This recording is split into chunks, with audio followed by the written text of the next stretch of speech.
quedar muy bien como programa de radio.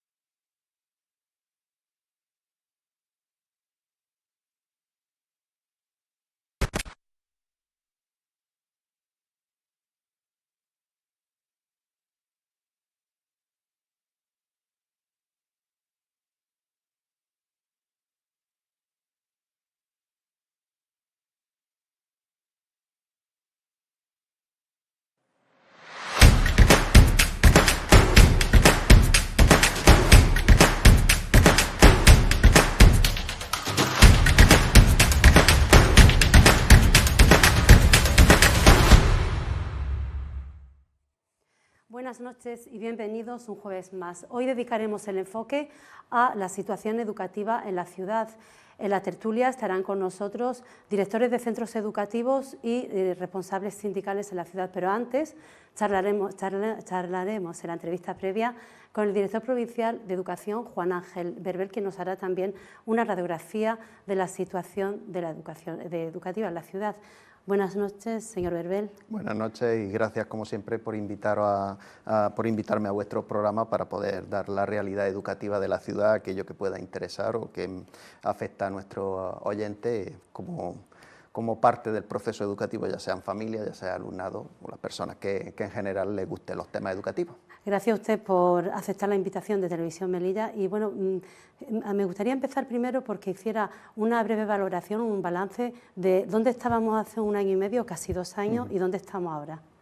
Bueno, el balance que se puede hacer de este periodo es positivo teniendo en cuenta las circunstancias tan especiales que nos ha tocado vivir, inéditas, porque no nos habíamos enfrentado ante a una pandemia y una pandemia que nos ha condicionado mucho las actuaciones en el ámbito educativo.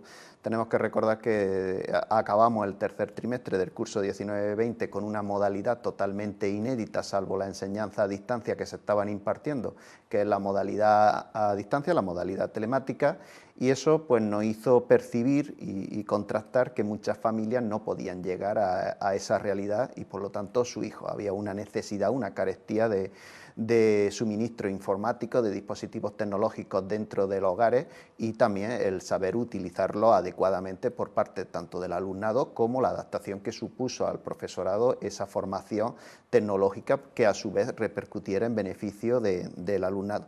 El curso pasado la tasa de incidencia cuando empezamos el curso era muy elevada, llegamos a estar en el mes de septiembre, octubre, sobre todo octubre y principios de noviembre en una realidad epidemiológica bastante compleja, con más de 2.000 casos de incidencia en Melilla, y nos tuvimos que ver forzados a adaptarnos a una modalidad mixta que implicaba una reducción en cuanto al número de horas que recibían los alumnos y un refuerzo en las áreas instrumentales para que no adquiriesen un déficit importante en esa área. Solventamos bien la papeleta desde el punto de vista epidemiológico, desde el punto de vista académico en aquellos niveles donde se hicieron pruebas de evaluación externos no hubo una merma de resultados, incluso se mejoraron en las pruebas de bachillerato, las pruebas de selectividad, de acceso a la universidad y hubo un repunte de resultados.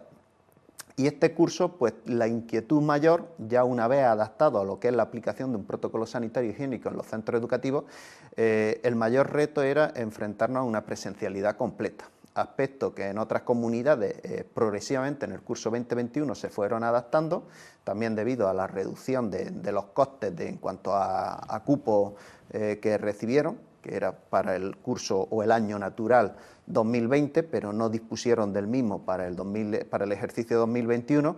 Nosotros sí hemos tenido por parte del Ministerio esa sensibilidad en cuanto a dotación de recursos humanos y se ha podido implementar la modalidad presencial ajustando la ratio en todos los niveles gracias a los espacios y a la labor que han hecho los equipos directivos y luego el contraste que ha realizado el servicio de inspección desplazándose a cada uno de los centros educativos para valorar la idoneidad de esos espacios que nos han habilitado desde los centros educativos.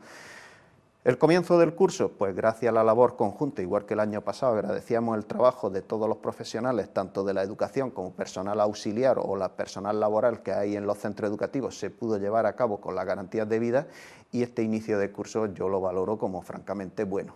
Es verdad que estamos en unos datos epidemiológicos de momento más sostenidos, pero también es cierto que estamos empezando, que estamos arrancando ya con la sexta ola y que eso puede incidir en un repunte de casos en los colegios y no hay que dejarse llevar por el alarmismo. De la misma forma que cuando los datos epidemiológicos son buenos en los centros, tampoco hay que dejarse llevar por la euforia. Ahora, cuando repunten los casos en la ciudad, que también tendrá su correlato en los centros educativos, pues habrá que, bueno, seguir manteniendo esa línea de trabajo por parte de los responsables de los centros educativos y la coordinación de todo el personal que está en el centro y, bueno, pues adoptar las medidas que en cada momento puedan ir surgiendo. Se ha avanzado mucho en la estrategia de vacunación, se ha llegado a franjas poblacionales en un número o en un porcentaje mucho más amplio que otros países desarrollados de la Unión Europea y eso hace pues que España ahora mismo a nivel global, no solamente de Ceuta y de Melilla, pues tengamos o mantengamos el ámbito educativo en presencialidad completo, aspecto que otros países pues no están pudiendo llevar a cabo a efecto. En su momento el COVID precisamente evidenció ciertas carencias en cuanto a sistemas tecnológicos, tanto en el uso como en las herramientas necesarias para hacer frente o para recibir las clases, sobre todo los alumnos, las clases online. Y de hecho se dotó de una partida de ayudas COVID para ayudar sobre todo a las familias más vulnerables en formación y en sistemas informáticos. ¿Qué balance hace de eso? Y esta mañana precisamente, es un inciso, la consejera de Educación estuvo en el Colegio Reyes Católicos pues, para eso, para dotar de ese centro, de esos sistemas informáticos a los alumnos. ¿Cómo llevan ese proceso y si ya se ha acabado con la entrega de ese material informático y la formación? Bueno, la consejera de Educación ha estado en el Reyes Católicos y bueno, pues ha mostrado el material que han adquirido a través de contrato mayor, que es 1.300.000 euros, más 400.000 euros que el año pasado se ejecutó a través de contrato menor que adquirieron los propios centros educativos y a los que hubo que ayudar por parte de la Dirección Provincial en la gestión administrativa, puesto que ellos nunca habían acudido al portal de contratación o a compra centralizada de equipos. La ciudad autónoma recibió 7 millones de euros para temas educativos con respecto a los fondos COVID que el Ministerio de Hacienda libró a todas las consejerías de Hacienda y se han destinado íntegramente a esa ayuda. 1.700.000 en dispositivos tecnológicos que hacían mucha falta y también por parte del Ministerio pues ha habido un esfuerzo muy importante que se cuantifica en torno a 11 millones de euros lo que se va a recibir o se ha recibido en este periodo 2021-2027 en cuanto a dotación de aulas tecnológicas, dispositivos tecnológicos y también hay que agradecer, que nunca se me olvide, hay que agradecer la ayuda, sobre todo al inicio de la pandemia, la ayuda que nos brindaron pues, determinadas fundaciones y entidades sin ánimo de lucro ayudando a esa familia en brecha digital y eso se cuantifica en $500.000 de euros, es decir, hubo también una apuesta importante por esa colaboración con la administración educativa, ya sea estatal o local, para paliar esa brecha digital que en Melilla, recordamos, era de 5.800 alumnos. Es decir, familias que no disponían del suficiente número de dispositivos tecnológicos o le costaba mucho trabajar con esa modalidad y hubo que adaptarse. Una vez ya con la presencialidad total en las aulas, antes de que se iniciara el curso, una de las reivindicaciones de los sindicatos era conseguir esa rebaja en el ratio por aula. No sé si se ha conseguido o ellos siguen reclamando esa rebaja en aula porque consideran que sigue siendo excesiva. ¿Se ha conseguido? Y si no es así, ¿por qué? Nosotros tenemos datos objetivos que siempre es lo que intentamos aportar, no apreciaciones subjetivas. Datos que tenemos a fecha 9 de noviembre, que es el último balance que hicimos para elevarlo al Ministerio. Los directores en primaria han buscado 24 espacios alternativos que reunían unas condiciones de salubridad, higiene, ventilación, iluminación adecuadas para poder impartir clases, es decir, espacios de más de 30 metros cuadrados donde ha habido disponibilidad para poder ubicar esos espacios de referencia que antes no eran aulas estandarizadas.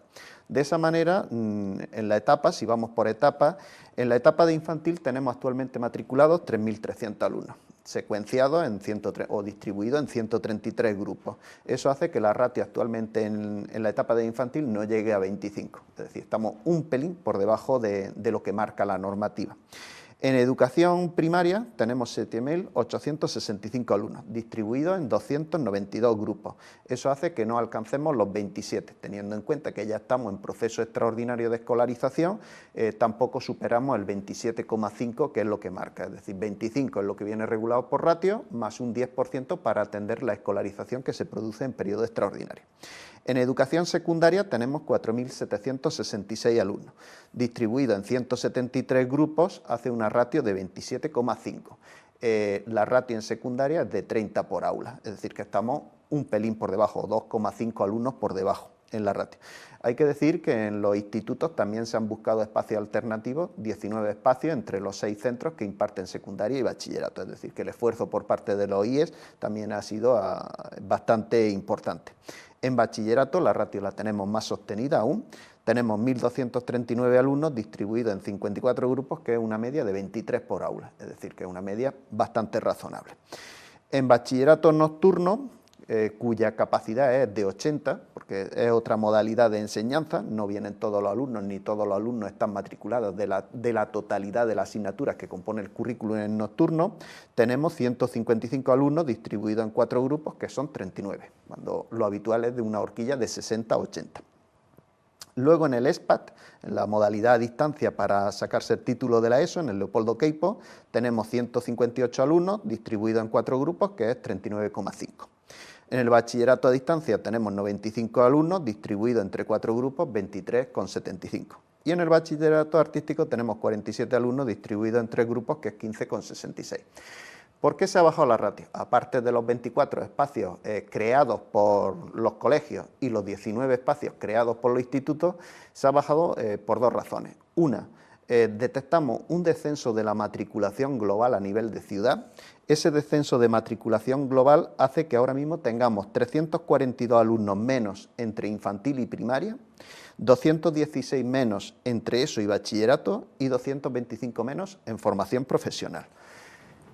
Eso se debe también, sobre todo en el tramo de infantil, se debe a un descenso de la natalidad, un descenso demográfico. Nosotros lo hemos visto muy acentuado en infantil 3 e infantil 4.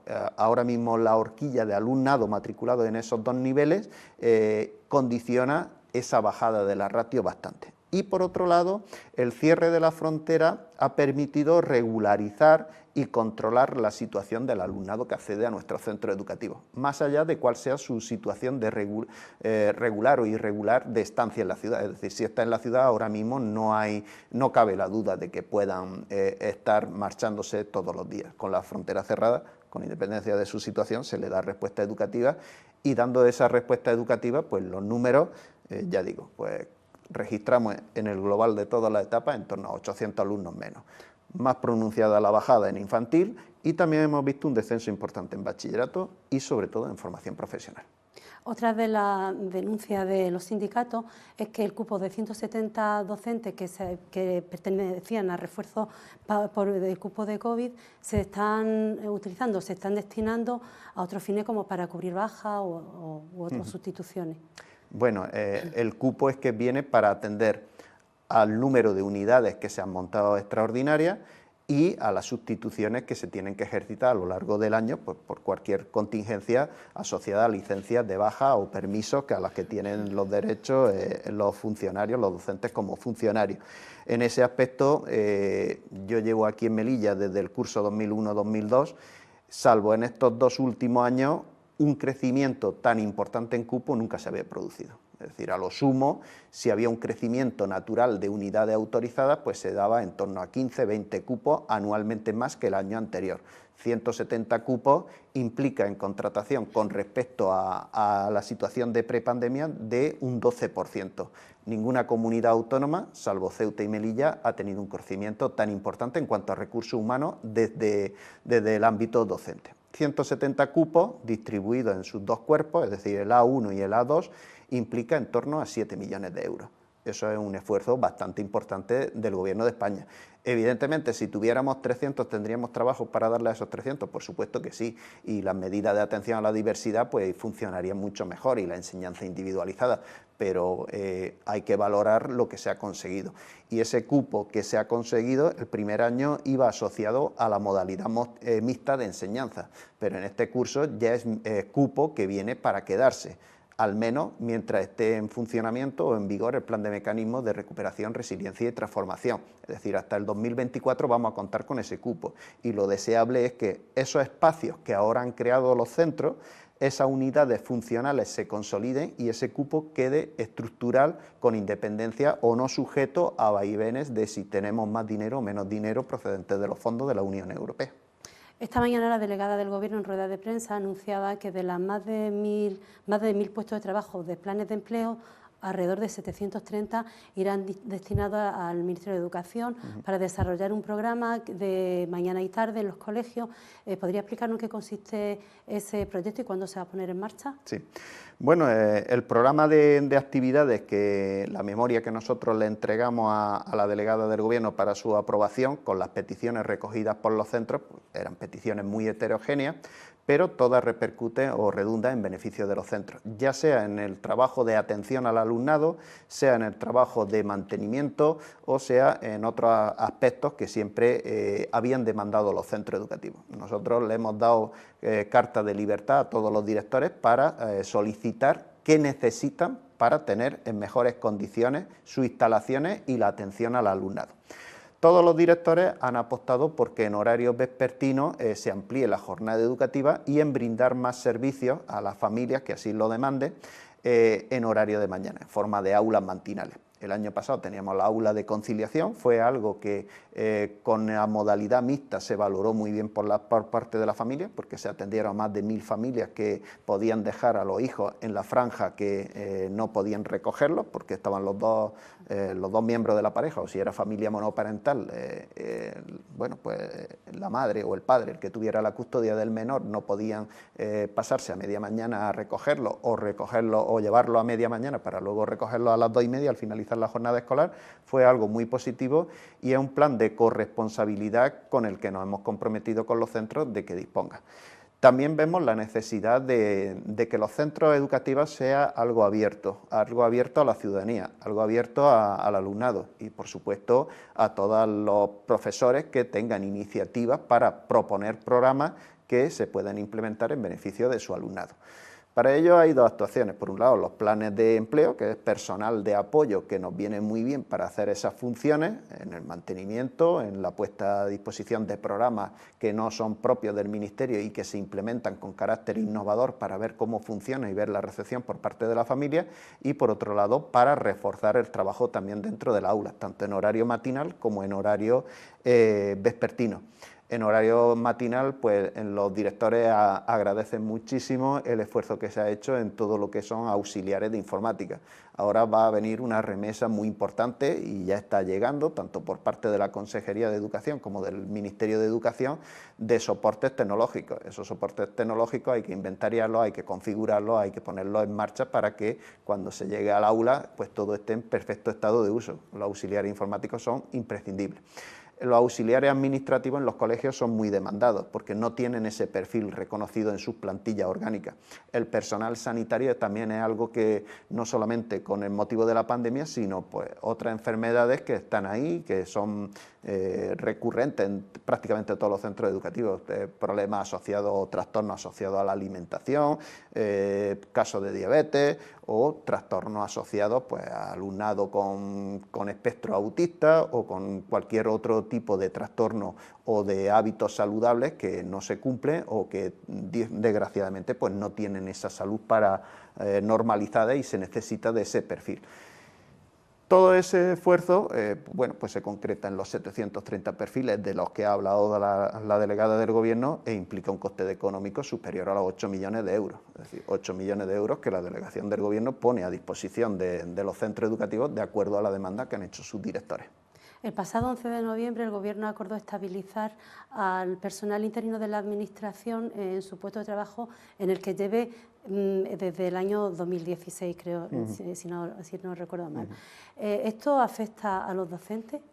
la medida, esta medida afectaría a los docentes? Nosotros tenemos que ver cómo se va a regular la medida, sobre todo en las dos administraciones que dentro de los datos globales de interinidad que hay en España son las mayoritarias, que es el ámbito sanitario y el ámbito educativo. Todavía no está regulada esa forma de acceso que sería vía concurso.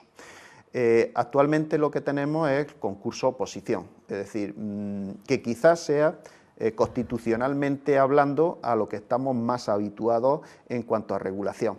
Si las plazas no han sido convocadas, pero no es el caso de la administración educativa, es decir, nosotros, por ejemplo, en primaria, en las 7 especialidades salieron convocadas en el año 2019, es decir, cualquier interino, con independencia de su antigüedad en el cuerpo, tuvo la posibilidad de examinarse y de optar a la superación de esos procedimientos selectivos. Desde mi perspectiva, porque yo he accedido a funcionarios de carrera a través de un concurso oposición, entiendo que es el modo más objetivo de alcanzar o de lograr una plaza. ¿Por qué? Porque permite la posibilidad de que las personas que están recién tituladas o egresadas de su formación universitaria puedan también acceder a la función pública. Si se desarrolla solamente por vía concurso, pues los que hayan terminado recientemente no están en igualdad de condiciones para acceder a la plaza que te da la posibilidad de aquellos que ya hayan estado trabajando anteriormente.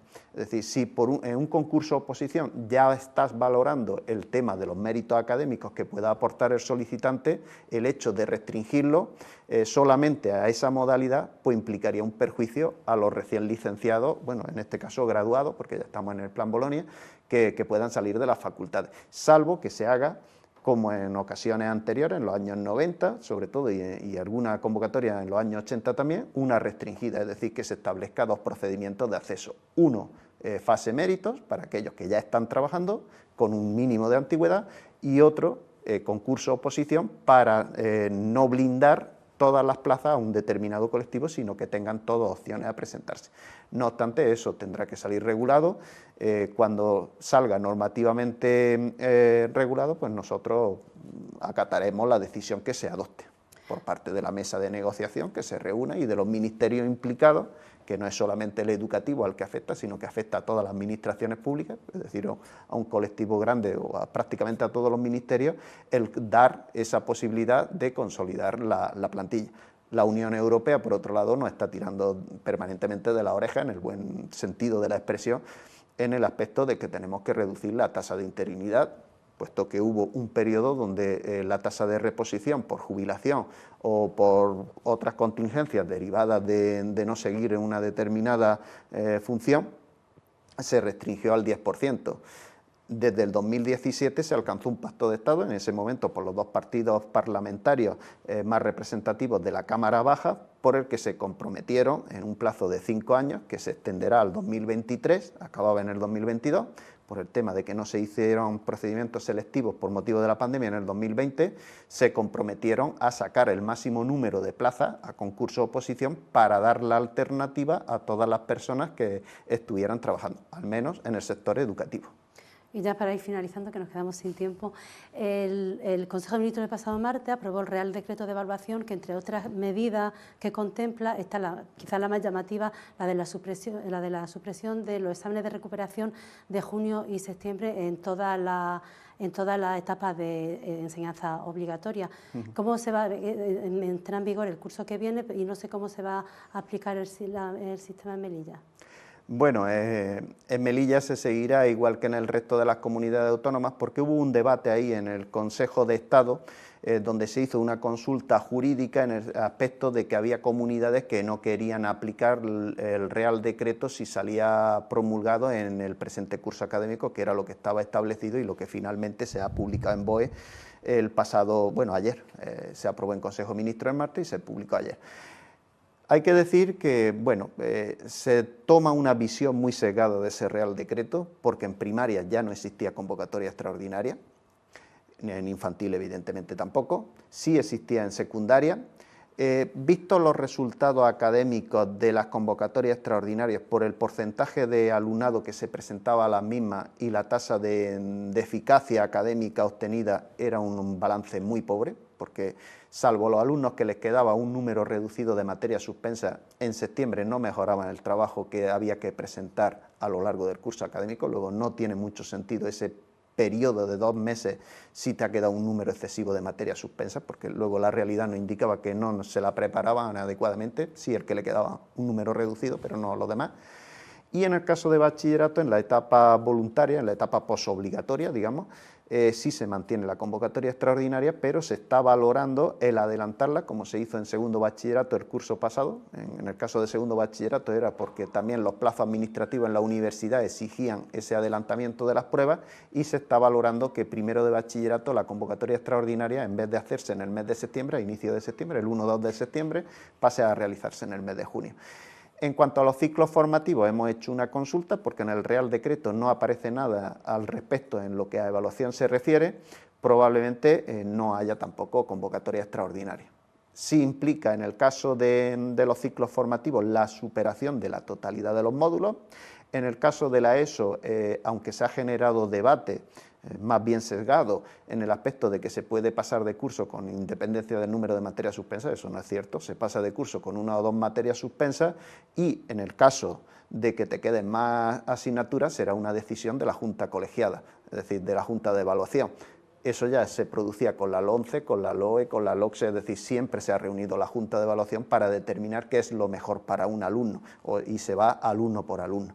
Entonces, en ese aspecto tampoco hay grandes novedades con respecto a anteriores leyes normativas.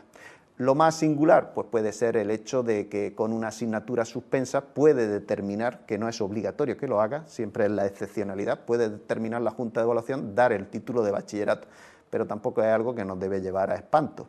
Es decir, en la formación universitaria, que es una titulación superior, ya se contempla desde hace 12 cursos académicos el hecho de que con una asignatura suspensa de carácter anual o 2 cuatrimestrales también se te puedan convalidar dichas asignaturas para que puedas obtener la titulación de grado, que al fin y al cabo es una titulación superior al bachillerato. Muy bien, muchas gracias, señor Beruel, por acompañarnos aquí esta noche. Gracias a vosotros, como siempre, y a vuestra entera disposición. Lo dicho, muchas gracias. Gracias. Y nosotros regresamos enseguida tras este reportaje que nos introduce de lleno a la tertulia de los jueves. Hemos escuchado al director provincial de Educación, Juan Ángel Beruel, repasar a fondo el trabajo llevado a cabo desde la Administración para combatir la pandemia en las aulas y analizar cómo ha sido el arranque de este nuevo curso académico en el que se ha recuperado la presencialidad plena. Durante este tiempo, otra parte importante de la comunidad educativa ha recuperado con la misma fuerza de antaño su actividad. Los sindicatos de enseñanza han acompañado con sus reivindicaciones cada paso político.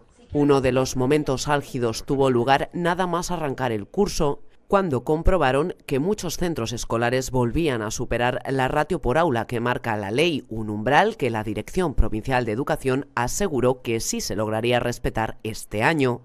Antes incluso del 7 de septiembre, algunos empezaban a indagar y a mostrar su recelo respecto a este anuncio. Y todos los sindicatos fueron uno a uno expresando su decepción con los resultados del trabajo llevado a cabo para la vuelta al cole. Que los centros educativos nos confirman y nos han confirmado y nos reiteran que las ratios, por ejemplo, en infantil y primaria van a estar por encima de los 25 que, como usted dijo, manifestó ayer el director provincial. Que esto ha quedado en un mero deseo o una declaración de intenciones, no sé si muy firme, porque ya tenemos aulas de primaria en las que tenemos 30 alumnos, tenemos aulas de 5 años en las que tenemos 29 alumnos, y sigue creciendo el número de alumnos, puesto que la semana pasada se mandó un listado de 160 alumnos a escolarizar en todos los centros educativos de la ciudad. Y todo apunta a que esta no va a ser la última lista, ¿no? Por tanto, nos encontramos, como decimos, con una serie de aulas bastante y en número creciente que están por encima de lo que marca la normativa vigente. Y por consiguiente son aulas ilegales. No ha engañado la dirección provincial, pero a toda la comunidad educativa, ya sea a los padres, a los alumnos, a los sindicatos, a los compañeros, a todos nos ha engañado. Principalmente porque el año pasado se cogió y se hizo espacios, se hicieron espacios se quitaron bibliotecas, se ha quitado aulas de inglés, aulas de música y se han creado espacios. Pero estos espacios nos dijeron que era para espacios COVID, para que haya seguridad en las aulas. Y ahora nos vemos que están llegando matriculaciones masivas a los centros, han llegado una primera de 160 niños y otra matriculación masiva de 130. Los docentes somos de los pocos grupos, no voy a decir el único, pero de los pocos grupos, por lo menos a nivel de funcionario, donde no hay que pedir cita previa para venir a clase. Este año nos han metido con 30 o 35 alumnos en clase, algunos vacunados, la mayoría, otros no, y el hecho de tener que estar continuamente, súbete la mascarilla, ponte la mascarilla, no te quites la mascarilla, pues ya es de por sí un mérito, desde luego, añadir a todos los méritos que ya tienen los docentes. O sea que nuestra enhorabuena a todos ellos, y esperemos que este año, aunque haya aumento de ratios, haya vuelto a la ratio normal de siempre, pero que los centros escolares sigan siendo centros seguros. Esta fue la primera reclamación que pusieron todos a una sobre la mesa, pero el avance del curso trajo otras muchas consigo. Consideraron insuficiente el cupo extra de 170 docentes que el Ministerio de Educación ha vuelto a aprobar para la ciudad este curso y denuncian, entre otras muchas cosas, la falta de infraestructuras educativas para hacer frente a las necesidades de la juventud melillense, el vacío en materia de religión, problemas con las bajas y sustituciones, la situación del Colegio de Educación Especial Reina Sofía. De algunos de estos asuntos van a hablar hoy los invitados a la tertulia del Enfoque. Sindicatos y directores de centros escolares nos contarán en primera persona cómo está siendo esta vuelta a la presencialidad, en la que la alegría de ver de nuevo las aulas llenas de niños tiene que convivir por fuerza con las dificultades para sacar la presencialidad adelante sin que la pandemia entre en clase ni estropee el trabajo que intentan hacer en ella. Pues de eso, de la vuelta a la presencialidad y de varios aspectos de la educación aquí en nuestra ciudad, van a hablar con nosotros aquí nuestros contertulios, José Luis López Belmonte, SATESTES, Sindicato SATESTES. Buenas noches, José Luis. Buenas noches. Diego Rodríguez, director del Colegio Pedro Estopiñán. Buenas noches, Diego. Buenas noches. Ricardo Jimeno, Sindicato Comisión Obrera, Federación de Enseñanza, Comisión Obrera. Buenas noches. Gracias, buenas noches. Y Próspero Basset, director del Colegio La Salle del Carmen. Buenas noches. Buenas noches, Fosía. Bueno, pues, ¿cómo lo veis vosotros? La vuelta a la presencialidad, un balance de dónde estábamos y dónde estamos ahora. ¿Quién quiere? ¿Empiezas tú, José? Bueno, va muy parejo con cómo va evolucionando la pandemia, obviamente. O sea, que el año pasado nos vimos obligados a hacer meternos en un charco de la no presencialidad, de online, etcétera. Y este año, en un principio, pues hemos empezado complicado, porque no hay que olvidar que las clases de la enseñanza empezaron cuando Melilla tenía un nivel muy alto todavía de contagio, tan alto que, por ejemplo, que la UGR suspendió las clases online porque no había presencialidad. Evidentemente, quienes más estaban sufriendo la no presencialidad eran las familias, que se habían obligado muchas veces a distintos envíos de sus hijos al centro, y sobre todo el alumnado. Y dentro del alumnado, el alumnado más vulnerable, el alumnado que está cercano a una exclusión social, a una brecha digital y una brecha social, eran los que se habían mucho más perjudicados, y ahí sí se ha incrementado la brecha que ya existía. No es lo mismo que tú en tu casa tengas un espacio para trabajar en condiciones, que tú tengas un equipo en condiciones, que tú estés en una casa, una habitación compartiéndolo con distintos hermanos, etcétera, ¿no? Y si se quiere garantizar la enseñanza, no había más remedio que volver. Como te he dicho, partiendo de que empezamos con un ratio de incidencia de COVID altísimo, y nuevamente ha sido el profesorado el que ha estado durante muchos tiempos, muchas horas, en espacios cerrados con muchos alumnos.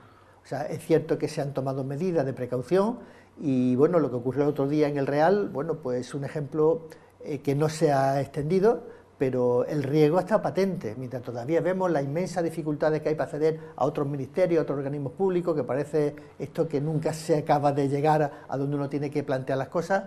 Los profesores de la enseñanza, los profesores y las profesoras de la enseñanza, hemos estado en primera línea, en primera fila, muchas horas con muchos alumnos, y se partía de una falacia, de que un aula era una burbuja cerrada, y que por tanto entre ellos, aunque los mayores de 6 años tenían que tener mascarilla, no había mayores problemas, pero es que eso era una falacia falsa, porque hay especialistas de música, de inglés, que van a distintos grupos, a distintos grupos. Es lo que ha pasado en el Real, o sea, al ser niños pequeños, o sea, de segundo ciclo de educación infantil, había algunos profesores que compartían aula, entonces no había más remedio que hacer esa actuación.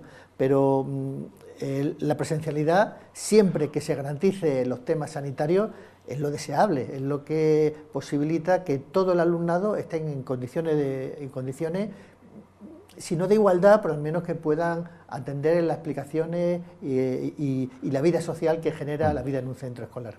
Diego. Bueno, yo lo primero que haría es un pequeño balance del año pasado, es decir, son dos situaciones totalmente distintas, aunque la situación en Melilla era igualmente mala.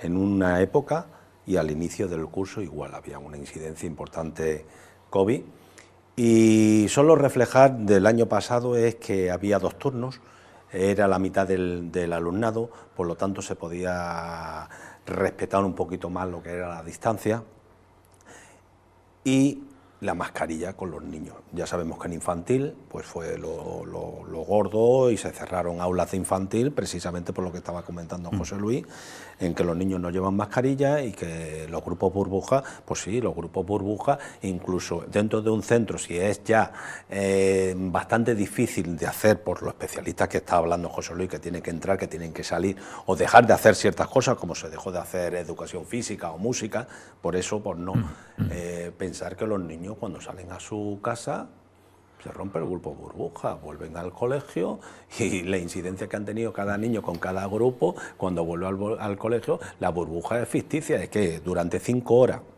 el día tiene 24 horas, volvían al colegio, vale, hacíamos un grupo burbuja, tratábamos de hacerlo lo mejor posible, pasando temperatura, pasando el termómetro, echando los geles, guardando las distancias, las mesas nominativas para que no lo ocupara ningún niño, la limpieza de esas mesas, pero lo cierto es que los niños tenían especialidades y entraba, que lo comentaba José Luis. ¿Qué es lo que ha cambiado este año? Pues bueno, que el profesorado estaba vacunado, y los centros de secundaria pues han tenido más suerte, es decir, los niños también han podido ser vacunados, pero en primaria los niños solo los de 12 años, es decir, un porcentaje muy pequeñito, es decir, que en un colegio los únicos que estamos vacunados, digamos inmunizados en teoría, somos el profesorado, el alumnado prácticamente no está vacunado. ¿Qué es lo que acarrea eso? Pues acarrea lo que ha pasado ahora mismo en el Real, ¿no? Es decir, distintos personas profesionales están trabajando con esos niños no llevan mascarilla y lógicamente al entrar distintos especialistas en distintas aulas, pues es cuando ocurre estas cosas. Sí es cierto que este año se ha mantenido una serie de medidas, la medida de distancia se ha reducido, lógicamente, los niños han entrado enteros las clases, hemos tenido que desdoblar porque hay grupos que pasaban muy por encima de los 25, entonces se ha tenido que desdoblar. En mi centro concreto se ha desdoblado cuarto, quinto y sexto. Hemos hecho otra línea más, los de primero y segundo y tercero, no hemos podido. ¿Por qué? No hay espacio. Yo no tengo espacio para crear. Yo incluso me he tenido que quitar. Es decir, yo he tenido que quitar la biblioteca, he tenido que quitar la sala de usos múltiples y he tenido que quitar psicomotricidad. Es decir, para poder que esos niños en principio son más mayores, ocupan más espacio y en ese sentido, pues bueno, vamos a tocarlo por donde sea y hemos tocado por cuarto, quinto y sexto, igual que podíamos haber tocado por primero, segundo y tercero. Lo creímos conveniente el equipo directivo, lo consultamos en claustro y vimos que era lo idóneo hacerlo en cuarto, quinto y sexto.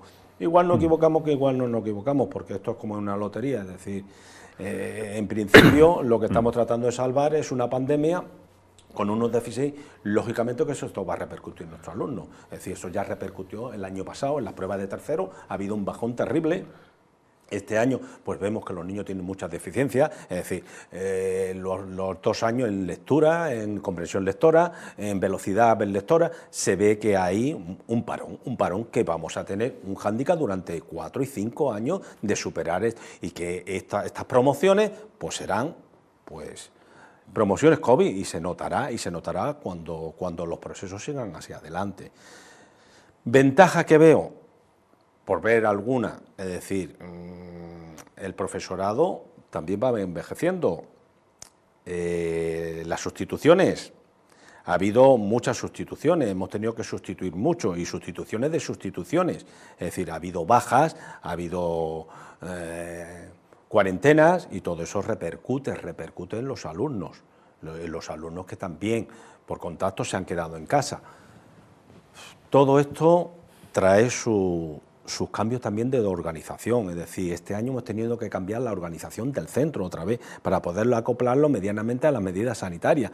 Hemos tenido que hacer, además del doble, hemos tenido que hacer un doble recreo en donde salen unos niños primero infantil y primero y segundo, y luego en otros recreos salen el tercero, cuarto, quinto y sexto. ¿Por qué? Hombre, pues cada patio me quito 90 niños. 90 niños es un problema más de posible contagio porque los niños están jugando. Es muy difícil que tú, si haces un recreo, tener a los niños acotados por líneas de esto. Vamos, entonces pues no hacemos recreo, porque los niños, los que salen al recreo es a jugar, a correr. Tenemos el inconveniente, claro, por eso hemos tenido que mantener a infantil juntos, que van sin mascarilla, excepto 5 añitos que se pone mascarilla, pero es muy difícil de trabajar, y luego los otros niños. Además, mi colegio es un colegio de diversidad, mi colegio tiene aula TEA, es decir, y todos los centros en Melilla tenemos un porcentaje bastante elevado de niños NE y ANNEAE. Yo te hablo de un colegio que tiene 800 alumnos y yo tengo 100 alumnos NE, es decir, prácticamente una población escolar de un 15%. Todo eso tiene que repercutir, luego si sale en la de esta, en la plantilla y en los cupos. Yo necesito muchos especialistas de PT y AL, y todo eso viene a colación de que estos niños con necesidades especiales tampoco llevan mascarilla. Entonces, ¿Y no habéis planteado que recuperar lo de la mascarilla para los niños? Si es que eso es un decreto de ley, es decir, que te dice que los niños de tal edad, y que los niños con no es obligatorio. Si está pasando esto en la aula, lógicamente, esto se está trabajando con los padres y con los niños. Ha sido como un objetivo educativo. Vamos a crear el hábito a los niños de ponerle la mascarilla, y lo hemos conseguido. Con muchos, con otros no hemos podido. Pero sí que es cierto que el trabajador, el profesor, el maestro que está trabajando con un niño de educación infantil o con un niño de educación especial, está cercano, está pegado. No hay distancia, no es posible tener una distancia. Está pegado porque tiene que trabajar con él. Y nosotros, pues también, lógicamente, desde mi sector, me gustaría un reconocimiento. Hemos estado el año pasado, el anterior y en primera línea. Nosotros, los únicos centros que se han mantenido abiertos somos los centros educativos. A las duras y a las maduras hemos estado ahí. Y nos gustaría, pues también, no vamos a decir que a las 8 de la tarde vamos a salir a aplaudir, pero sí que es cierto, que hemos estado ahí abiertos. Y hemos estado en toda pandemia. Ricardo. Deberíamos. Y ya gracias por haber acabado así tu intervención, porque es lo que tenía pensado decir nada más empezar. Yo lo que quiero es lanzar desde aquí y dar por parte, yo creo que de toda la sociedad, en concreto del sindicato al que represento, nuestra más sincera enhorabuena a todo el personal docente y no docente de todos los centros educativos de Melilla por la magnífica labor realizada tanto el año pasado, cuando se tuvieron que inventar de nuevo la profesión de un fin de semana para otro con la no presencialidad, como este año, que se ha vuelto a una presencialidad absoluta con todas las incertidumbres y todos los riesgos que eso ha acarreado, ¿no? Pero desde luego todos los, ya digo, personal tanto docente como no docente ha estado en primera línea, ha estado en primera fila, ha dado lo mejor que tenía y ha demostrado una profesionalidad extraordinaria. Entonces me gustaría desde luego que desde aquí vaya el reconocimiento a todo el profesorado. Aparte de eso, actualmente yo creo que somos el único colectivo de funcionarios para los que no hay que pedir cita, porque hay que pedir cita para ir a pagar impuestos, hay que pedir cita para ir al ayuntamiento, hay que pedir cita para ir al médico, hay que pedir cita para todo. Y en ocasiones lo consigues, en ocasiones no lo consigues. En los centros educativos no, en los centros educativos sabes que los profesores van a estar allí desde las 8:30 de la mañana hasta que acabe su jornada laboral. Entonces, creo que ya digo que tanto el año pasado, con todo lo que pasó, como este curso, creo que se merecen un reconocimiento, vamos, extraordinario, y desde aquí pues me gustaría aprovechar la oportunidad para hacérselo llegar. Este año que hemos recuperado la presencialidad absoluta, pues yo creo que todos teníamos mucho miedo, evidentemente. Teníamos miedo ya el año pasado, cuando no sabíamos cómo se iba a poder superar eso de unas clases y unas no, los desdobles, horarios a medio gas, etcétera, pero que había que estar en clase a determinadas horas. Se demostró que las medidas que se adoptaron en los centros educativos dieron el resultado, es decir, el índice de contagios en los centros educativos fue muy escaso, y este año, pues con la presencialidad absoluta, que por otra parte es, yo creo que lo que todos deseábamos, una presencialidad absoluta segura, pero que desde luego habíamos estado viendo que las clases online y las clases telemáticas son un refuerzo, pero nunca son un sustituto de las clases presenciales, sobre todo con los alumnos más pequeños. No puedes enseñar a leer y a escribir a un niño pequeño a través de un ordenador. Luego ha tenido que ser complicado porque las familias más vulnerables, que no contaban con esos medios, ¿cómo llegaba a ellas? Pues más difícil todavía, evidentemente. Aquellas familias que podían contar con los medios adecuados, pues tenían, bueno, pues esa salvaguarda, decir, bueno, pues por lo menos tengo un ordenador, tengo una impresora, puedo hacer cosas, ¿no? Aquellas familias que no disponían de los recursos, a pesar que desde la Dirección Provincial pues se han proporcionado determinadas herramientas para solventar en la medida de lo posible esta brecha educativa, esta brecha digital. Pues, hoy mismo se hacía un reparto en el Reyes Católicos. Claro, no es lo ideal y no se consigue al 100%. En ese sentido, la presencialidad era inevitable, que tarde o temprano tenía que volver a ser una presencialidad del 100%. Con mucho reparo, evidentemente. La ventaja que tenemos es que la mayor parte, tanto de los profesores como de los alumnos, menos los alumnos más pequeños, evidentemente, están vacunados, y desde luego la vacuna ha sido, vamos, la salvación para miles y miles de personas. No, yo ya solo hablo de la educación, sino de las vidas de las personas. Eso es, vamos, un hecho constatable, ¿no? Y nada, pues termino con lo que he dicho al principio, ¿no? La enhorabuena y las felicitaciones absolutas a todo el personal docente de Melilla. ¿Qué ha visto? Próspero. Pues han sido unos años, como decís, muy difíciles. Yo, de mi vida profesional, sin duda, los más difíciles estos años, ¿no? Y bueno, hemos aprendido cosas también de la pandemia, de la situación, ¿no? Hemos aprendido que, bueno, la teledocencia puede existir, pero no es suficiente, que la presencialidad es imprescindible, al menos en parte, y desde luego este curso que hemos empezado, la vuelta a la presencialidad total, nos hemos encontrado con muchos miedos, como decía el compañero, muchísimos miedos, porque teníamos dos grandes escalones. Uno, lo nombraba Diego, era la brecha académica, por así llamarla. Llevamos pues 5 trimestres haciéndolo de manera distinta, ¿no? O sea, hay que reconocer que lo estamos haciendo a medias, ¿no? El año pasado, el curso pasado era literal, ¿no? Y claro, nos encontramos con unos alumnos que tienen unos déficits, unas carencias, vamos, las mayores de los últimos años.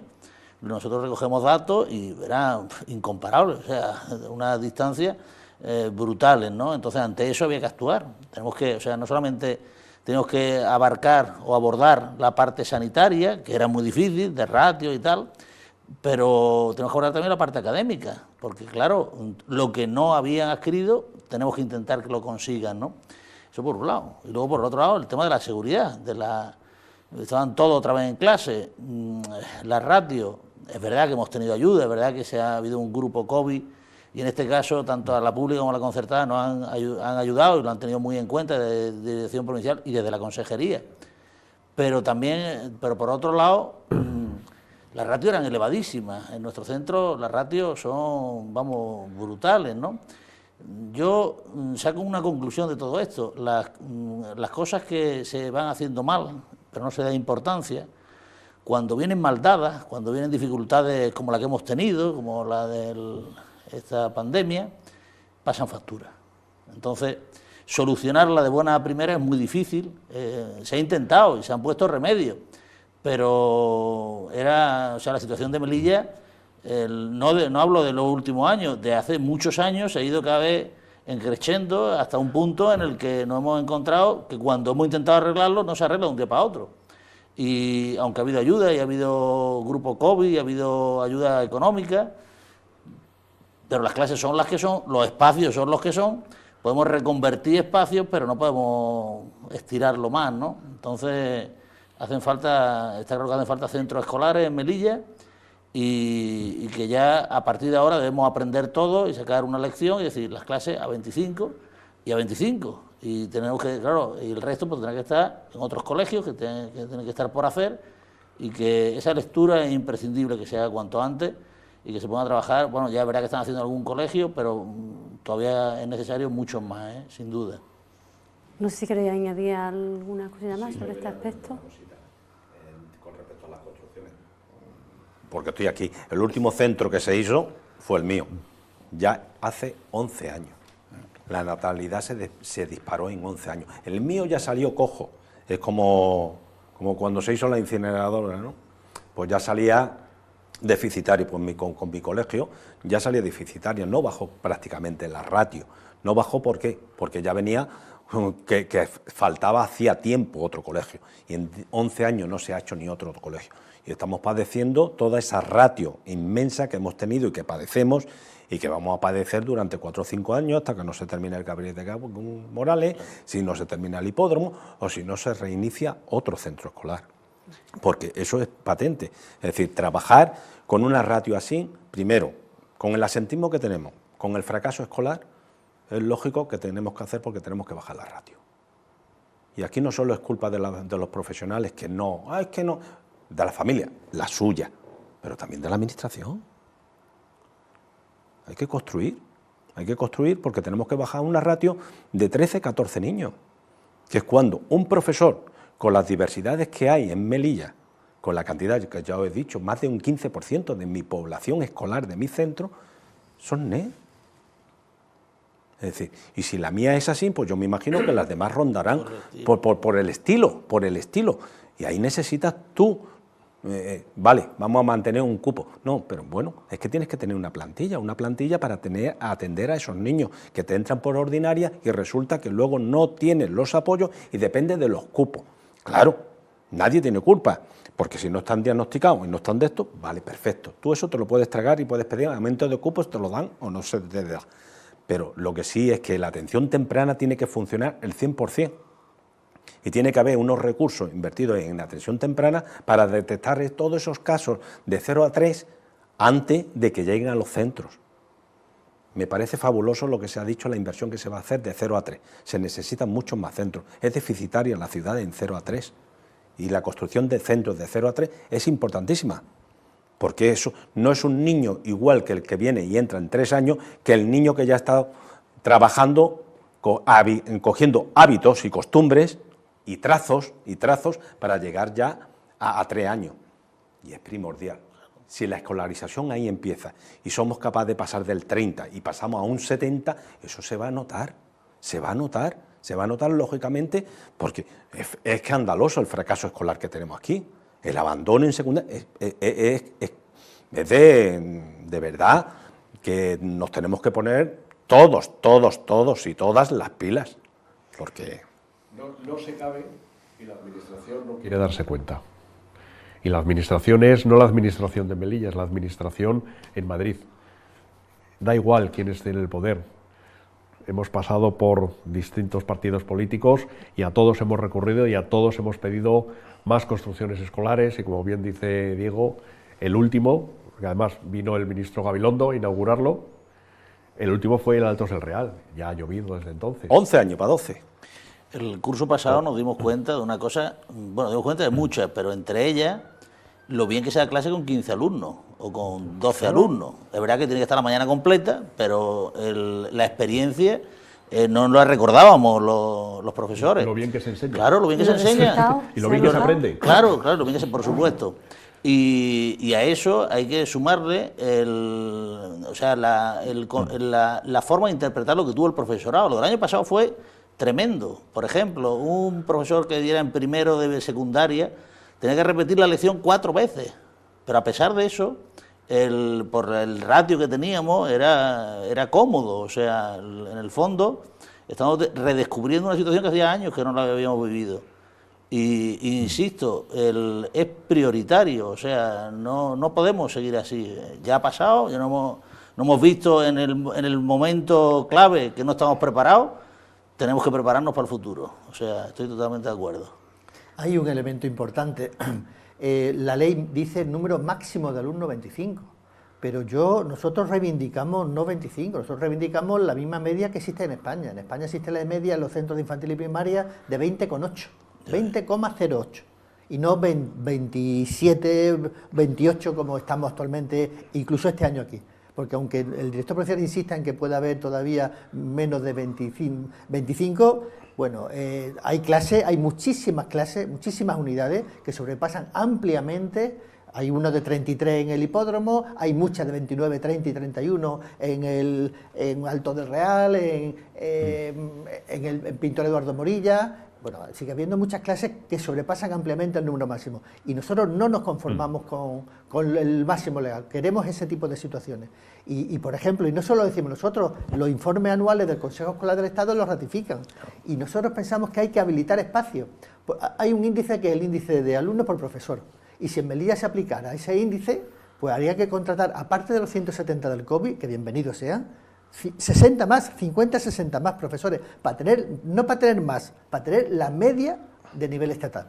Entonces ahí hay un déficit que hay que apostar. Y otro tema que hay que trabajar son que mientras se consigan las construcciones escolares necesarias, hay que habilitar espacios.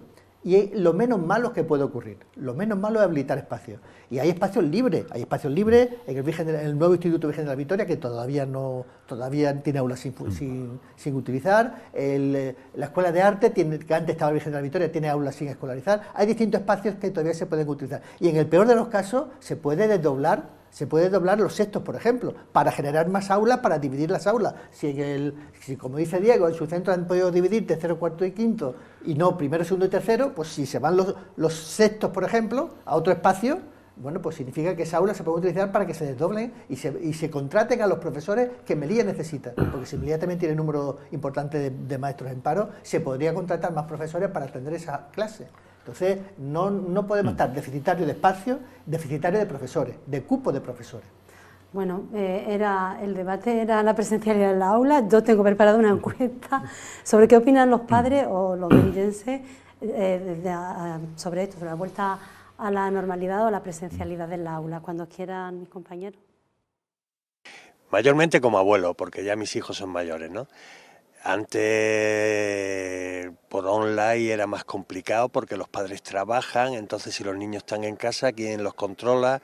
¿Cómo llevan el tema? Y yo creo que con la presencia en instituto o en colegio, yo creo que es mucho mejor. Bien, me parece bien que todo vuelva a la normalidad porque ya se va notando que todo lo malo va pasando. Pues muy bien, la verdad que me parece una buena idea que ya empiecen las clases presenciales, al igual que de las clases, la seguridad social, de las consultas de médicos, etcétera, etcétera. Ah, bueno, pues sí, me parece bien, pero eso quiere decir que estamos seguros, también en el ámbito escolar y estudiantil, claro. Si es así, estupendo, si no lo es, pues no me puede parecer bien, claro. Bueno, y ahora sí cambiamos de asunto, pues el pasado 11 de noviembre el Gobierno acordó estabilizar en su puesto de trabajo a los interinos de la Administración, a todos los que hayan ocupado el puesto desde el año 2016, es decir, en los últimos 5 años. Yo no sé cómo se traduce esto aquí o qué opinión tenéis vosotros. No sé, ¿empezamos otra vez por orden o quiere alguno especialmente empezar? ¿Empiezo yo ahora? Vale.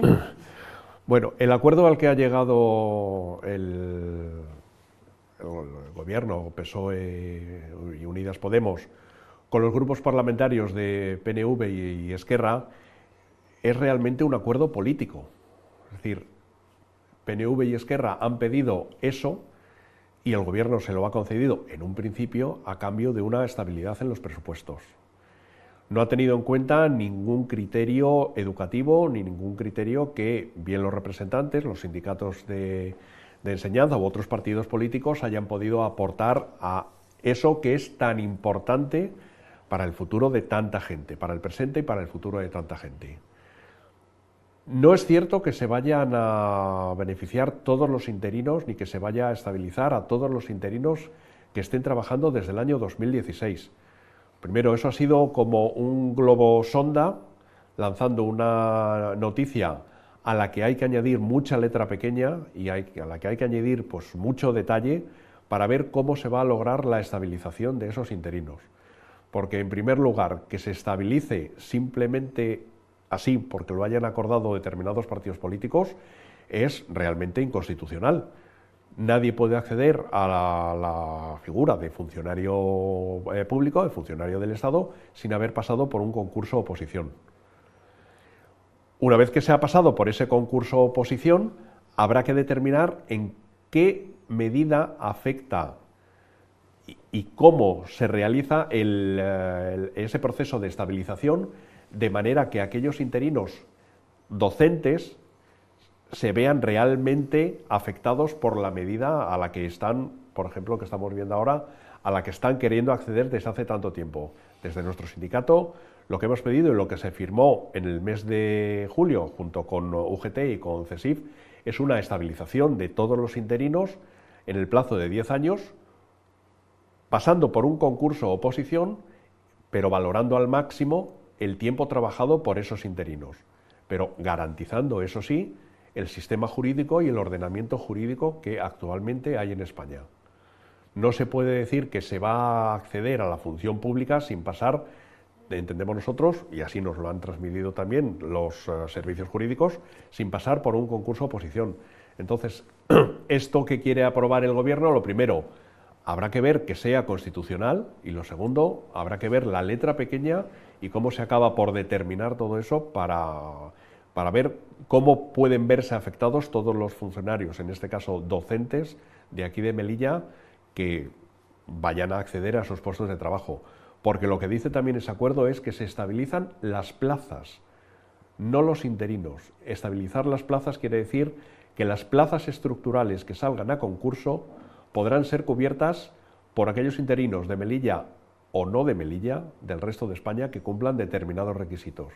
Y ahí entonces nos veríamos con un problema muy gordo, un problema añadido, desde luego, del que habría que ver cómo se puede salir. Bueno, yo no habría de problema. Yo pienso que es un inicio de un camino positivo. O sea, no podemos olvidar que esto no viene de la nada, esto viene de mantener un número altísimo de personas sin estabilidad y de una sentencia del Tribunal Europeo de Justicia Europeo, o sea, que ordena que se está vulnerando, que se está en fraude de ley las personas que tienen más de 3 años y que no siguen manteniéndose en el pairo, siguen manteniéndose sin estabilidad. Entonces, esto es el inicio de una cosa positiva. ¿Que hay que hacer letra pequeña? Por supuesto que habrá que hacer letra pequeña. ¿Que hay que ver de qué forma se organiza? Por supuesto, pero es un tema político, y un tema político significa que hay que cambiar las normas. Pues habrá que cambiar normas, por supuesto que habrá que cambiar normas, y habrá que adaptarlas a la realidad de lo que dice el Tribunal de Justicia Europeo. Y eso es lo fundamental. Lo fundamental es que no puede haber un número tan alto de profesores sin saber cómo va a ser su futuro. Y sobre todo sin dar estabilidad a las plantillas educativas. Y eso es lo que hay que hacer. Lo que hay que hacer es dar solución a los problemas reales. Y hay 2 cosas importantes en este tema.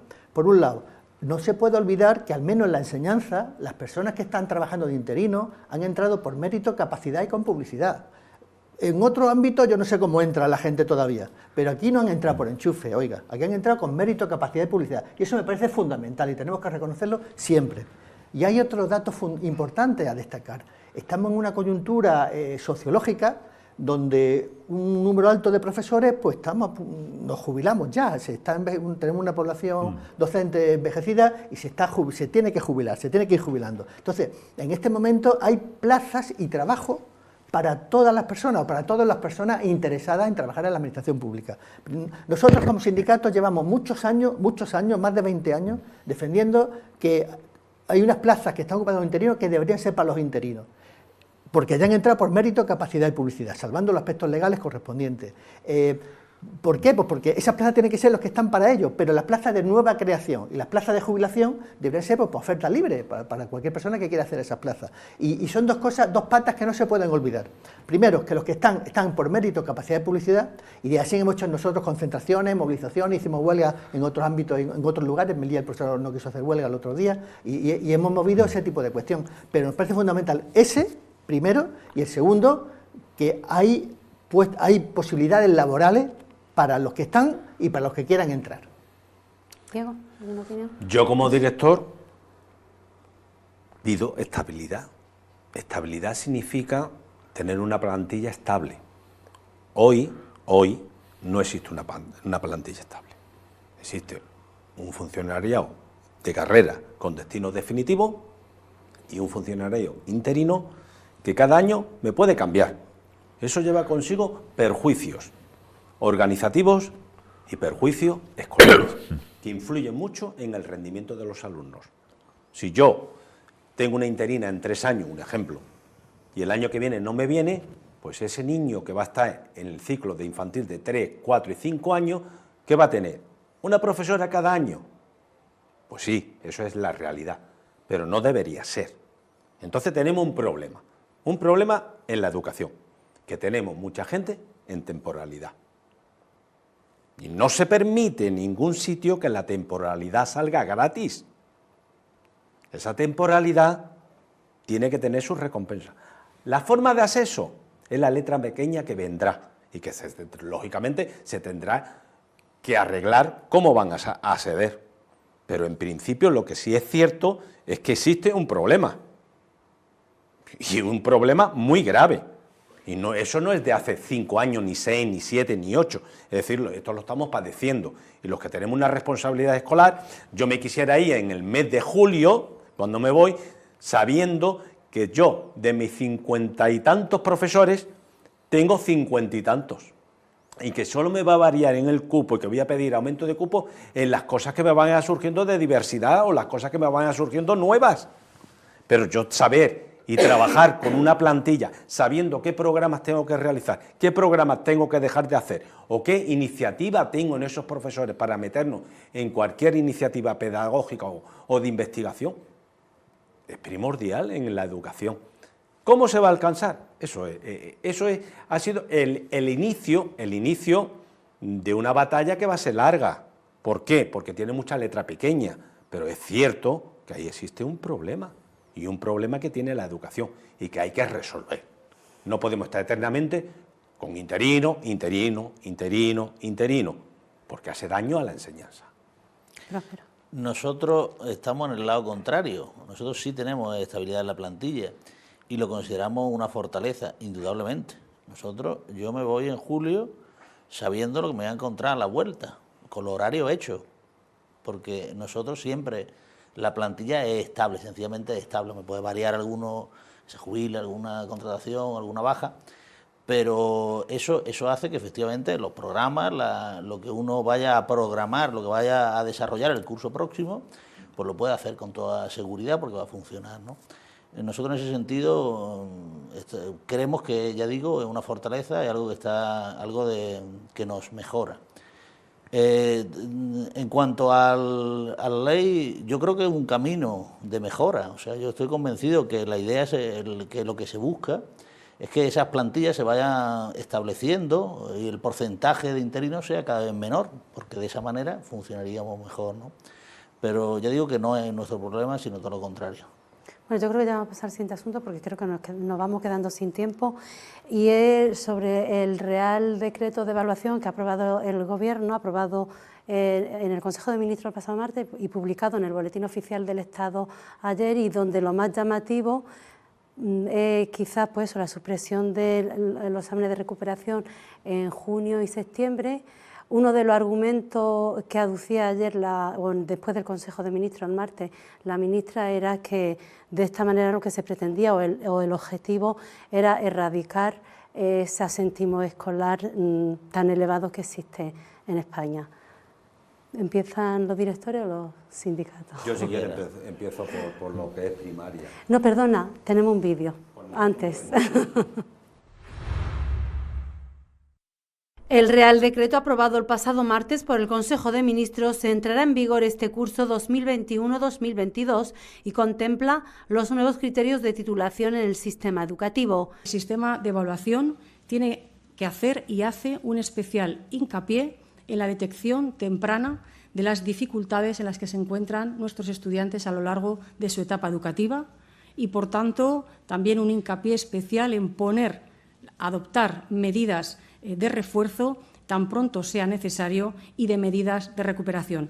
Por eso, como les digo, la importancia que le damos a la evaluación continua. Y, por supuesto, en este Real Decreto también de evaluación evitamos considerar la repetición de curso como la mejora de la solución a las dificultades en las que se enfrentan nuestros estudiantes. Según la ministra de Educación, nos encontramos ante un nuevo sistema de evaluación que impulsa la cultura escolar basada en la confianza, el trabajo colaborativo y la participación. Es vital que, a través de esa evaluación continua por la que apuesta claramente esta nueva ley educativa, tenemos que detectar las dificultades para que nuestros alumnos puedan seguir esa evaluación positiva a lo largo de toda la etapa educativa con una mayor motivación que se consigue fundamentalmente cuando se ponen medidas que permitan superar los problemas desde el momento que se detectan. Y uno de los aspectos también más importantes de este Real Decreto es reforzar el trabajo colaborativo de los equipos docentes, que serán quienes decidan conjuntamente sobre el proceso de aprendizaje y además serán la voz principal que determinarán la decisión de la promoción y la titulación de nuestros jóvenes. Por tanto, estamos ante un nuevo sistema de evaluación que impulsa la cultura escolar basada en la confianza, en el trabajo colaborativo y la participación. La ministra ha indicado que este Real Decreto permite que España se adecúe a los estándares europeos al contemplar, en su opinión, un carácter integrador en todas las etapas educativas. Pone el foco en lo que se conoce como evaluación continua y da un paso más en reforzar la personalización de todos los procesos de aprendizaje. En el caso de secundaria, las decisiones sobre promoción dejan de estar condicionadas por el número de materias superadas y pasarán a recaer enteramente sobre el equipo docente, que valorará si las asignaturas suspensas por el alumno le permiten seguir con éxito el curso siguiente. De este modo, al igual que en primaria, la repetición se considera una medida absolutamente excepcional que solo se tomará tras haber agotado las medidas ordinarias de refuerzo y apoyo.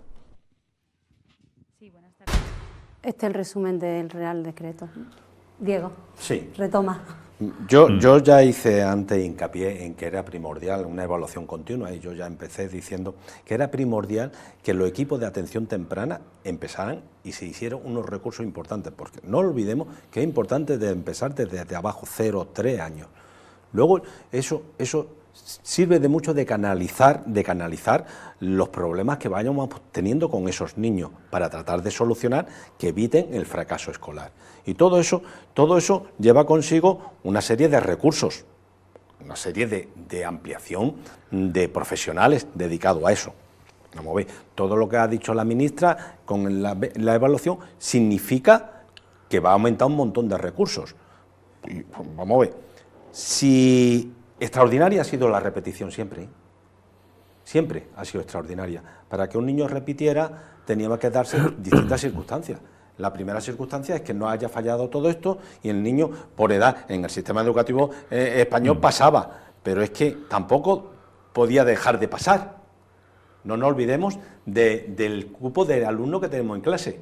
Si yo tengo 31 en primero y me vienen de 5 años 31, ¿cuántos niños puedo repetir? Aunque quisiera que repitieran.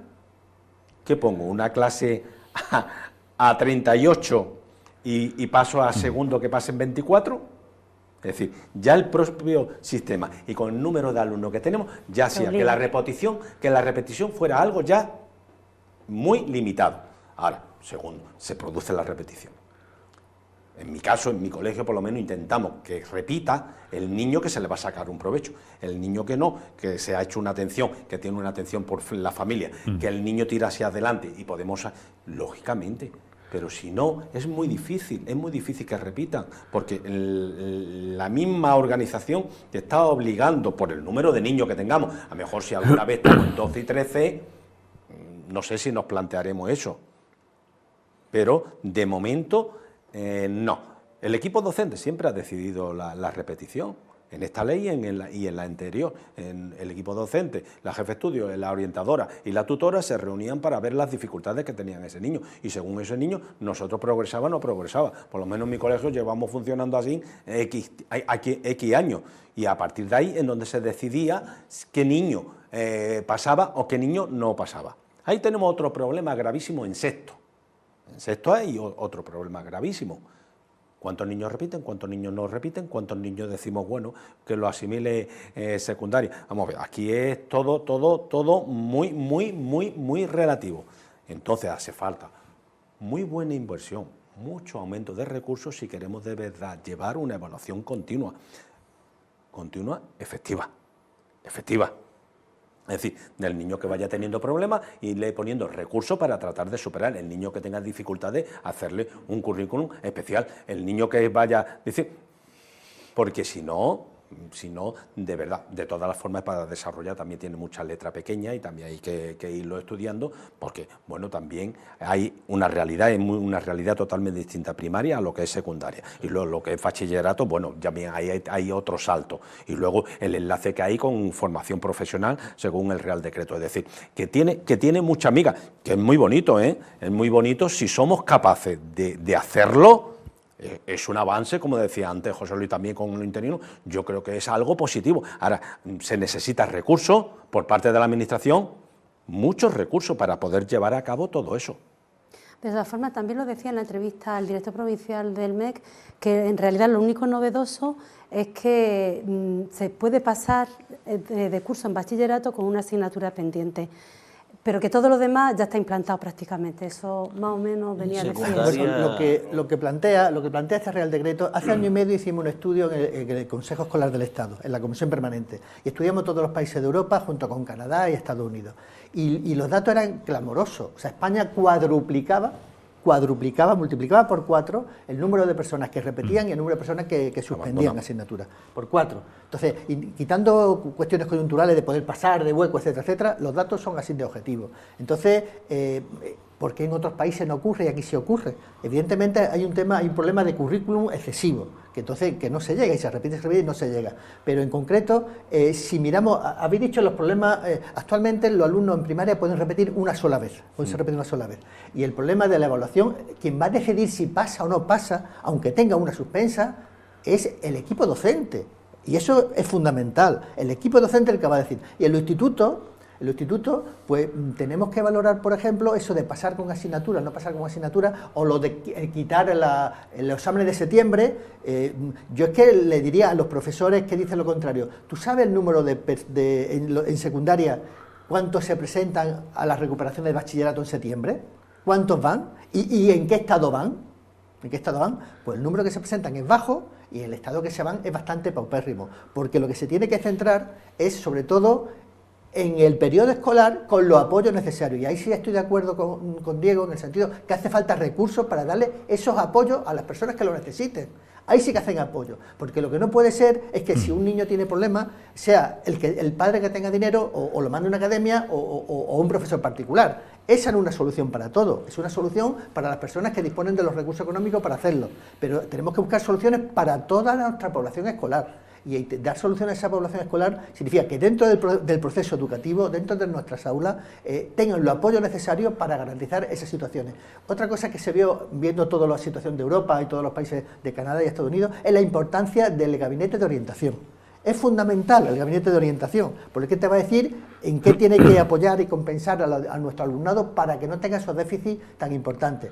Y sobre todo todos conocemos personas que han podido tener algún desliz en su época formativa, o sea, en los institutos y demás, y después hacen una vida normal perfectamente plena y laboral perfectamente plena. O sea, no hay por qué encasillar por alguna asignatura en concreto que se le encasquille, por ejemplo, no hay por qué condenar a ese chiquillo, a esa chiquilla, bueno, pues dificultándole la promoción con su grupo de ambiente, con su grupo solar, y tenemos que basarnos en las cosas que son fundamentales.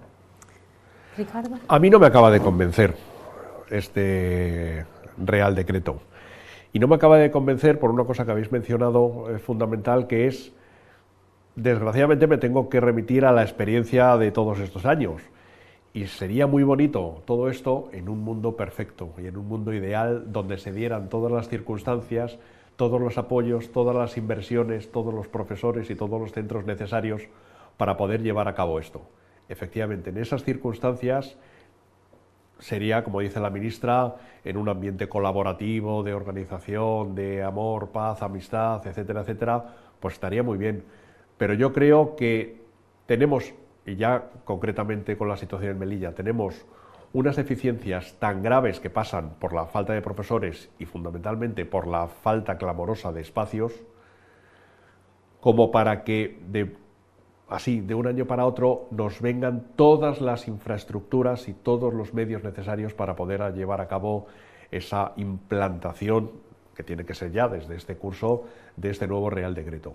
Yo ahí veo la gran deficiencia de eso, de que estamos hablando del Real Decreto, de un mundo ideal, de una educación ideal, pero otra cosa es encontrarse con la realidad diaria y la realidad diaria de Melilla.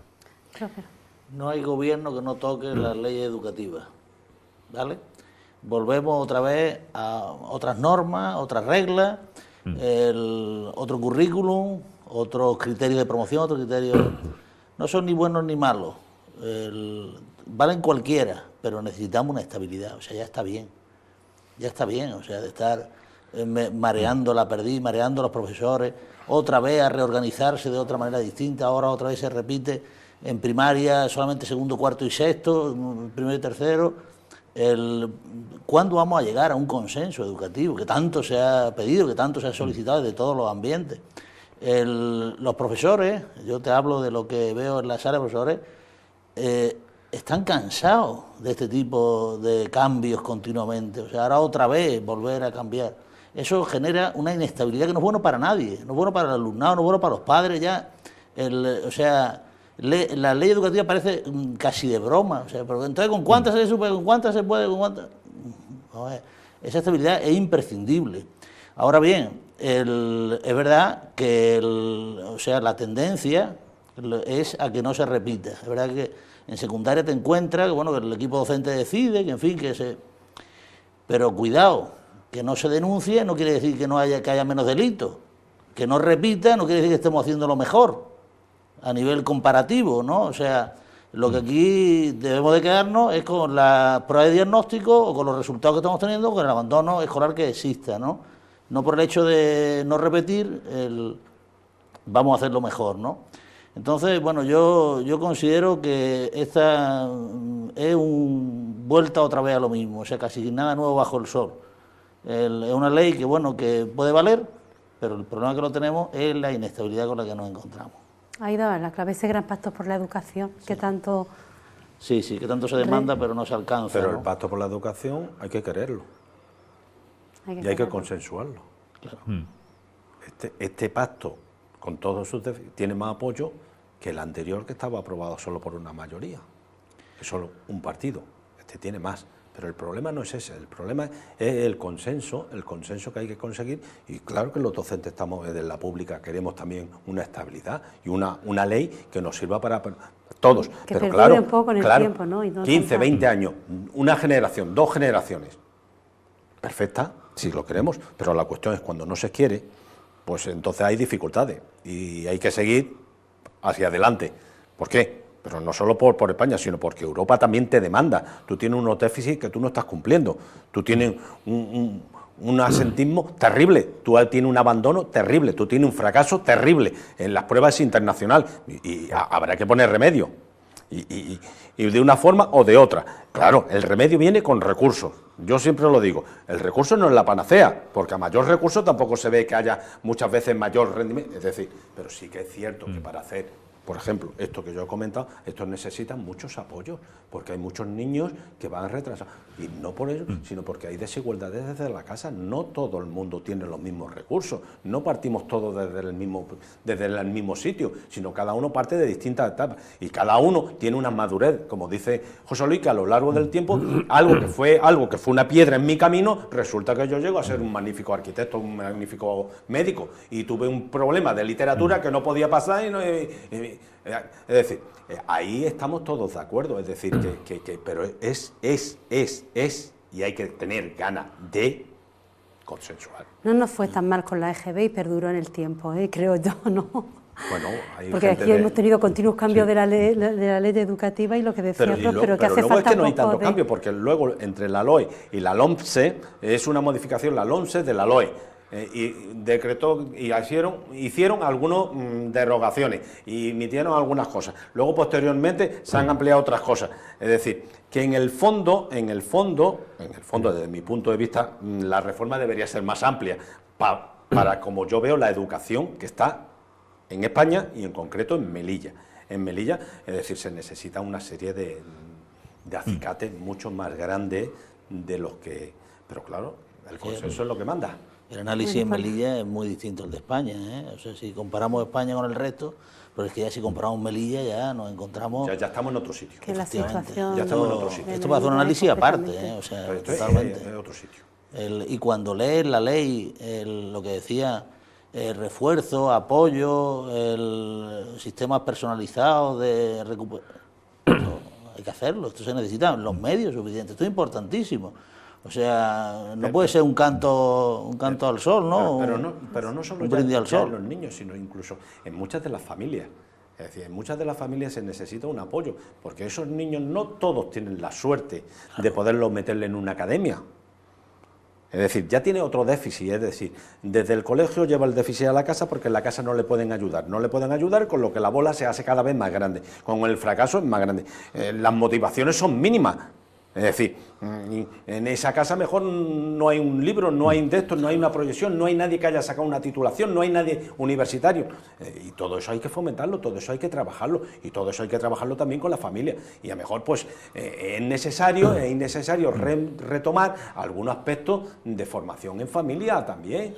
Quizás de base, desde las asociaciones de padres hasta las asociaciones de no sé qué, o cursos nuevos de alfabetización en los centros de adultos o de lectores, o tratar de adaptar a la familia a las nuevas circunstancias, porque lógicamente los chiquillos llegan a casa y no encuentran, y si los papás no le pueden pagar una academia, ¿qué hacen?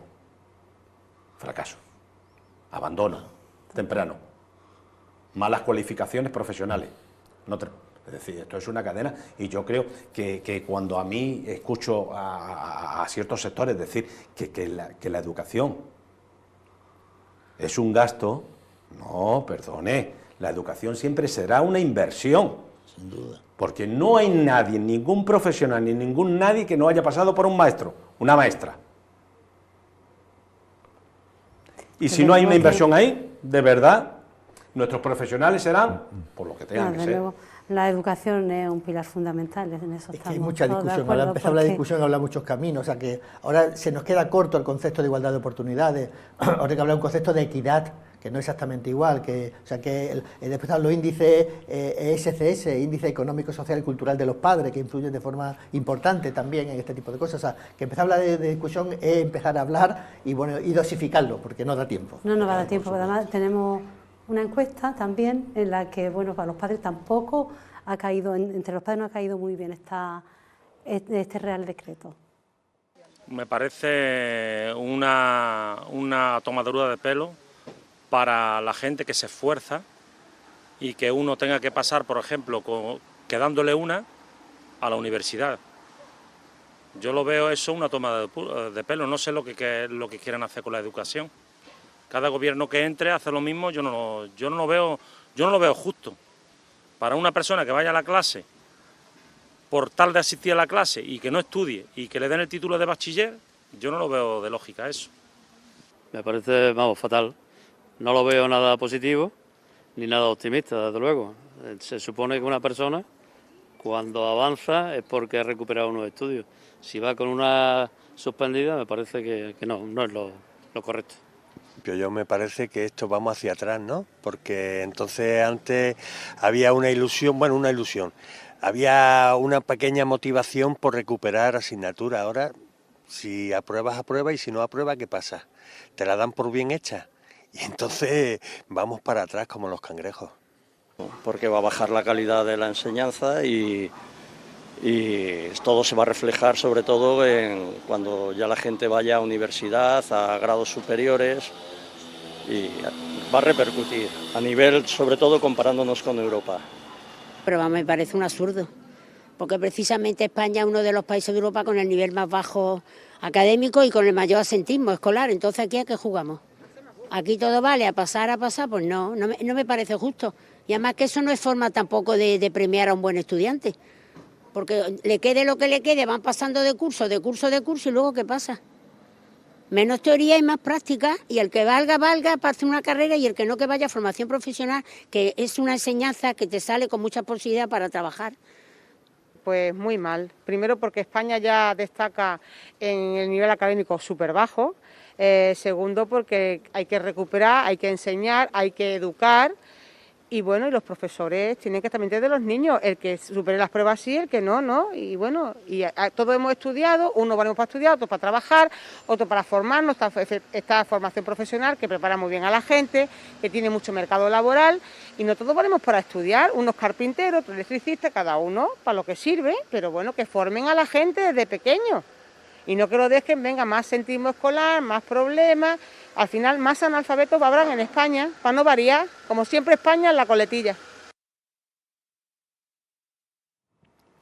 Bueno, pues ya ponemos punto y final al programa de hoy, no sin antes agradecer a nuestros contertulios su presencia aquí, el haber asistido, el haberme acompañado esta noche aquí en El Enfoque. Gracias a los cuatro y os espero en una próxima tertulia. Gracias. Gracias. Y a ustedes muchas gracias por estar allí un jueves más y les espero la semana que viene. Buenas noches y que descansen.